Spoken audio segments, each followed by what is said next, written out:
مسلمان پر سبحان اللہ و بحمدہ سبحان اللہ العظیم۔ اللہ تبارک تعالیٰ کی حمد و ثنا کے بعد میں شکریہ ادا کرنا چاہتا ہوں آپ تمام حضرات کا، اس جلسے کے تمام منتظمین کا، اور خاص کر کے جناب حافظ رحمت رحمانی صاحب کا۔ وہ جو آواز ہے نا، اس کو تیز کرنے سے کوئی فائدہ نہیں ہے، آج اتنی سب کو آواز آ رہی ہے تو آپ کمی کر دیجئے، تیز مت کیجیے انشاءاللہ، ٹھیک ہے نا؟ مجھے تیز آواز میں بات کرنے کی عادت نہیں۔ شکریہ۔ میں شکریہ ادا کرنا چاہتا ہوں خاص کر کے جناب حافظ رحمت رحمانی صاحب کا، جناب داؤد صاحب کا، جناب برکت سردار صاحب کا، جناب شہاب ملک صاحب کا، جناب ڈاکٹر سرفراز صاحب کا، جناب افتخار صاحب کا، جناب محمد چاند صاحب کا، جناب محمد صدام صاحب کا، جناب محمد شاہین صاحب کا، جناب نعمان اختر صاحب کا، آپ تمام حضرات کا اللہ تبارک تعالیٰ آپ کے اخلاص کو، آپ کی محبتوں کو قبول فرمائے، آمین آمین یا رب العالمین۔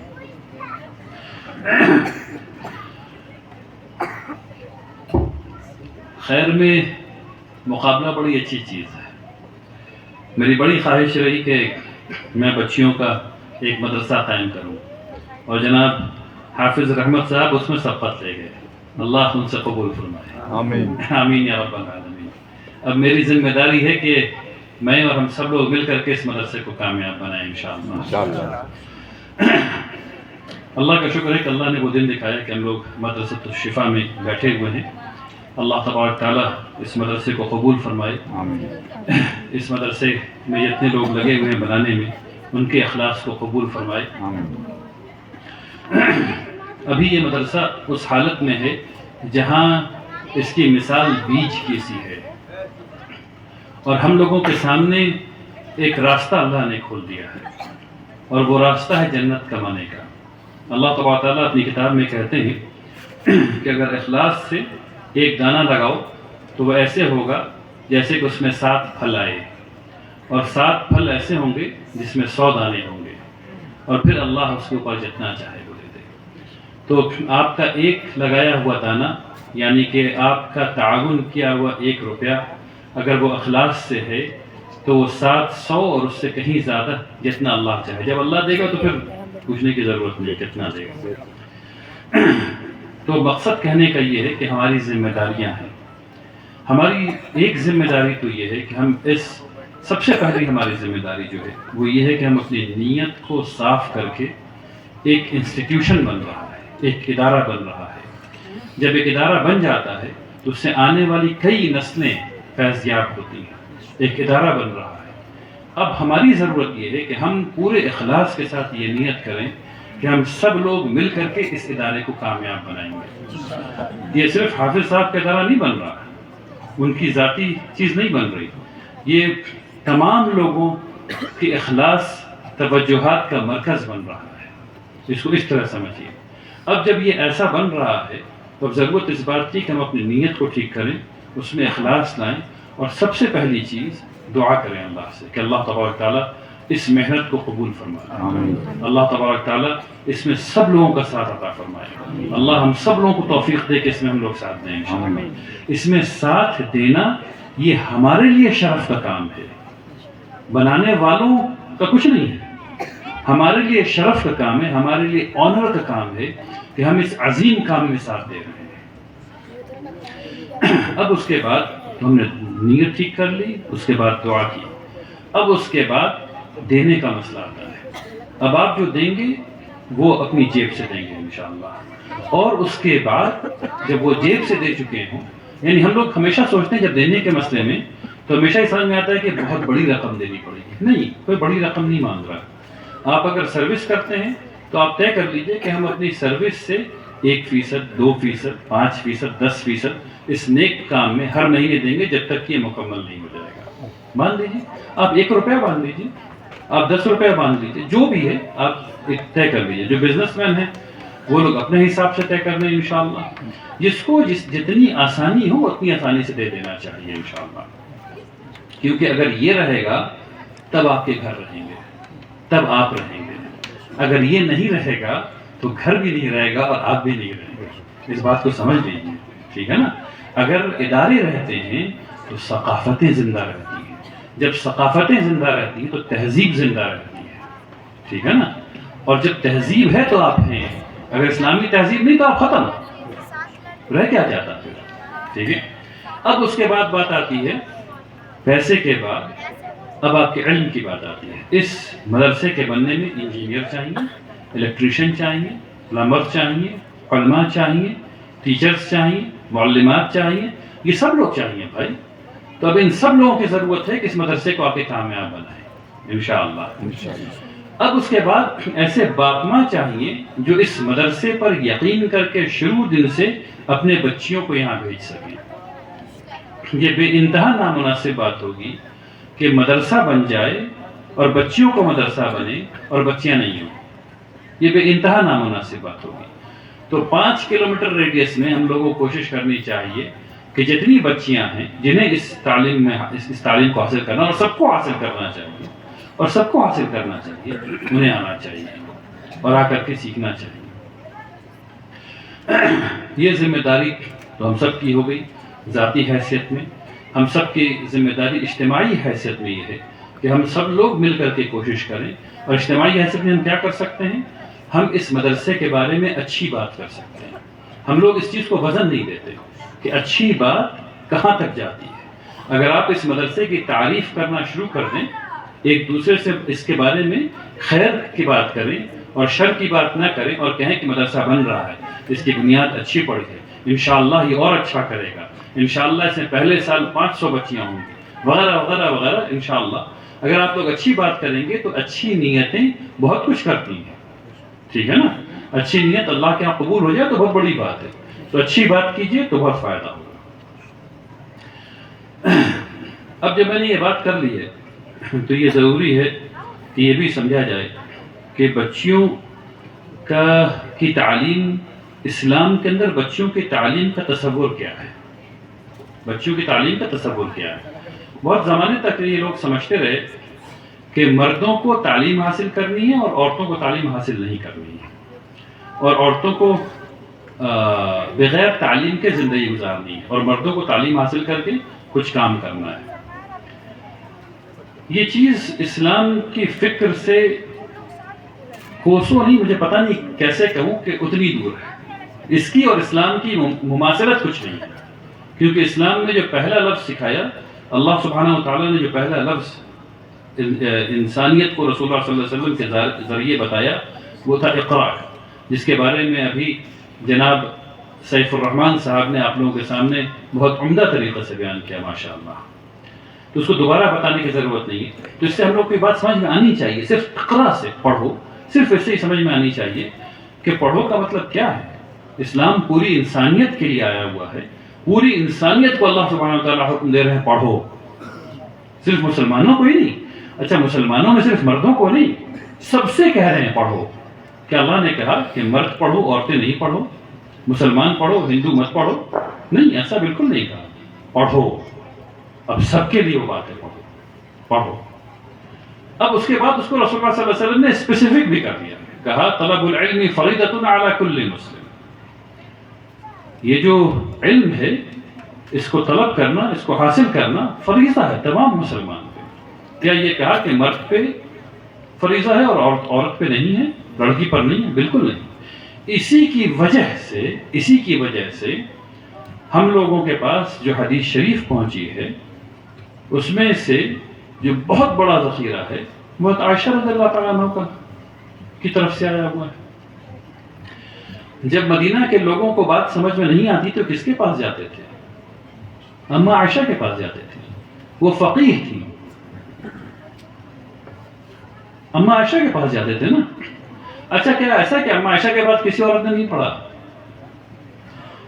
شیخ اکرم ندوی صاحب سے میری بات ہو رہی تھی, انہوں نے ریسرچ کیا ہے حدیث پر, محدث آدمی ہیں, انہوں نے ریسرچ کیا. ان کے ریسرچ کا موضوع یہ تھا کہ کیا کوئی حدیث حضرت عائشہ رضی اللہ تعالیٰ کے بعد عورتوں سے نقل ہوئی ہے یا نہیں نقل ہوئی ہے. کیونکہ ہم لوگ کے پاس ایک مثال جو ملتی ہے ٹمٹماتی ہوئی, وہ بس حضرت عائشہ رضی اللہ تعالیٰ عنہ, ان کے بعد کوئی اور نام نہیں آتا. ٹھیک ہے نا. تو انہوں نے ماشاءاللہ, اللہ نے ان کو توفیق دی, اللہ ان کے عمر میں برکت دے, اللہ ان کے علم میں برکت دے انشاءاللہ. انہوں نے کوشش کی اور ریسرچ کرنا شروع کیا. تو فائنلی یہ ہوا کہ وہ بیٹھے ہوئے تھے اور شیخ لا الہ الا اللہ یوسف قرضاوی رحمۃ اللہ علیہ کے ساتھ بیٹھے ہوئے تو انہوں نے کہا کہ یہ ریسرچ میں نے کر رہا ہوں. تو انہوں نے کہا کہ کتنے عورتیں ملی جو محدثات ہیں جن سے حدیث نقل کی گئی ہے. تو پتہ چلا کہ ابھی تک 10,000 عورتوں کی زندگی کے احوال وہ لکھ چکے تھے اس وقت. محدثات 10,000 محدثات جن سے ہم کو حدیث ملتی ہے, جو حدیث پڑھایا کرتی تھی, جو حدیث پڑھایا کرتی تھی, جو ہمارے ہاں علوم میں سب سے اونچے علوم میں سمجھا جاتا ہے. جو حدیث پڑھایا کتنی؟ 10,000. تب شیخ یوسف قرضاوی رحمۃ اللہ علیہ سے کہ اب بس روک دو, پہلے اس کو شائع کر دو. تو وہ 43 والیوم پہ وہ کتاب شائع ہوئی ہے. 43 والیوم پہ وہ کتاب شائع ہوئی ہے. اس کا مقدمہ جو ہے وہ خود اتنا موٹا ہے. ٹھیک ہے. تو اس سے کیا مطلب, کیا بات پتہ چلی کہ پوری تاریخ میں جہاں اسلامی ثقافت, اسلامی تہذیب رہی, وہاں عورتوں نے خوب پڑھائی کی, اور جہاں اسلامی تہذیب اور ثقافت ختم ہوئی وہاں عورتوں نے پڑھنا چھوڑ دیا. اس کا مطلب کیا ہے کہ ہمارے یہاں جو اصل اسلامی فکر ہے اس کا فقدان ہو گیا. اصل بات یہ ہے قرآن سے مناسبت جو تھی وہ ٹوٹ گئی. کیوں؟ کیونکہ ہم عربی نہیں پڑھ رہے تھے. ہم عربی نہیں سمجھ رہے تھے. ایسا نہیں ہو سکتا کہ چند لوگ عربی پڑھ لیں, چند لوگ قرآن پڑھ لیں. ایسا نہیں ہو سکتا. اس کی ایک بہت بڑی وجہ یہ ہے کہ ہم نے عورتوں کو پڑھائی سے روک دیا, عورتوں کو عربی سے روک دیا, عورتوں کو قرآن سے روک دیا. اب وہ جو کہانیاں چل رہی تھی قرآن میں, جس کو سن کر کے مردوں کو اور عورتوں کو اسلامی فکر, اسلامی کلچر, اسلامی تہذیب بنانی تھی, وہ غائب ہو گئی. اتنا مضبوط کلچر, اتنی مضبوط تہذیب کہ میں بار بار اس مثال کو دیتا ہوں کہ ایک آدمی جب موروکو میں بیٹھ کر کے چھینکتا ہے تو وہ کہتا ہے الحمدللہ. اس کو بھی سیدنا یوسف کے بارے میں پتا ہے. ٹھیک ہے نا. اور وہ آدمی جو امریکہ میں چھینکتا ہے وہ بھی کہتا ہے الحمدللہ, اس کو بھی سیدنا یوسف علیہ السلام کے بارے میں پتا ہے. اور وہ آدمی جو چائنا میں بیٹھ کے چھینکتا ہے وہ بھی کہتا ہے الحمدللہ, اور اس کو بھی سیدنا یوسف علیہ السلام کے بارے میں پتا ہے. یہ جو قدریں ہیں یہ غائب ہوتی چلی گئی. اب ہم لوگ صرف الحمدللہ, سبحان اللہ, ماشاء اللہ پہ آ کر کے رک گئے ہیں. لیکن ایک زمانہ تھا جب یہ پوری کہانیاں اپنی قدروں کے ساتھ, اپنی تعلیمات کے ساتھ پورے جہاں مسلمان تھے وہاں عام تھی. تو حق کا مطلب جو موروکو میں تھا, حق کا مطلب مدینہ میں بھی وہی تھا, اور حق کا مطلب شاہ ولی اللہ رحمۃ اللہ علیہ کی دہلی میں بھی وہی تھا. عربی اور قرآن, صرف یہ دو چیز سیکھ لینے سے یہ پوری امت یہاں سے یہاں تک ایک امت, ایک جماعت بن جاتی ہے. جب عربی چھوڑ دیتے ہیں, قرآن چھوڑ دیتے ہیں, پھر وہ کٹ کٹ کے تقسیم ہو کے الگ ہو جاتی ہے. پھر ہمارے یہاں ذات بھی نکلتی ہے, بات بھی نکلتی ہے, وغیرہ وغیرہ. لیکن اگر جو ہم نے اپنی بچیوں کو پڑھا دیا ہوتا, اور جو ہم نے اپنے بچیوں کو عربی پڑھا دی ہوتی, تو ان کی بیٹی اور ان کا بیٹا عربی بولتے, کیونکہ ان کی مادری زبان عربی ہو گئی ہوتی. بات سمجھ میں آ رہی ہے؟ ان کی مادری زبان عربی ہو گئی ہوتی. پھر اس کے اوپر اردو بولی. اردو بہت پیاری زبان ہے, میں بالکل منع نہیں کرتا اردو سیکھنے سکھانے سے. لیکن جو سب سے پہلی چیز ہے, اور اس بات کو یاد رکھیے, ہم لوگ عمر رضی اللہ تعالیٰ عنہ کو اپنے سر پر رکھتے ہیں اور ان کے فتوے کو بھی سر پر رکھتے ہیں, لیکن یہ والا فتویٰ ان کا کیوں ہم لوگ کو یاد نہیں رہتا, میری سمجھ میں نہیں آتا. ان کا ایک فتویٰ یہ بھی ہے کہ عربی تمہارے دین کا حصہ ہے, اس کا سیکھنا فرض ہے. عمر رضی اللہ تعالیٰ نے کیا فرمایا؟ عربی تمہارے دین کا حصہ ہے, اس کو سیکھنا فرض ہے. اس کا مطلب یہ ہے کہ یہاں جتنے مرد حضرات بیٹھے ہوئے ہیں آپ سب پہ بھی سیکھنا فرض ہے. چاہے آپ الیکٹریشین ہوں, چاہے آپ مزدور ہوں, چاہے آپ عربی کا ایک لفظ نہیں جانتے ہوں, آپ کو مسجد آنا ہے, امام صاحب سے کہنا ہے کہ مجھے الف با سکھائیے. کیوں؟ کیونکہ اللہ تبارک تعالیٰ آخرت میں پوچھیں گے. اللہ یہ نہیں پوچھے گا کہ تم علامہ کیوں نہیں بن گئے. اللہ میں یہ ضرور پوچھیں گے کہ تم نے کوشش کیوں نہیں کی, تم نے کوشش کیوں نہیں کی. تو اب واپس آئیے عورتوں کی تعلیم پہ.